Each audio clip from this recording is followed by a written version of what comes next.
Hello everyone, welcome back to another video. Today I will show you how to fix YouTube app not updating error.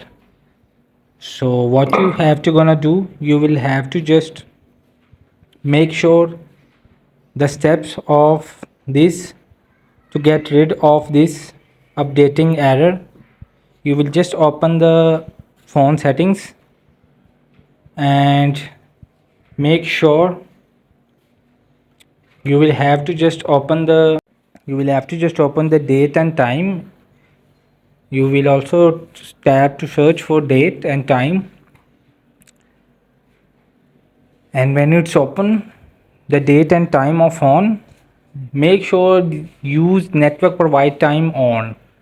So I will already on network time provided. You will just turn it on, make sure, and again you will have to just go to the app management and you will just click to, you can find the Play Store app. You will search for Play Store and you will see there is the options.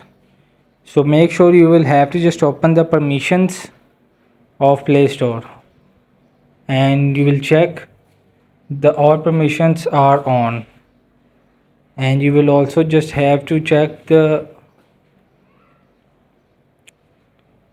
YouTube app and make sure the latest version is updated on phone. So mine is already updated. If you have update, you will just click to update button. Hope this video help you. Please don't forget to like and subscribe and get notified for more videos.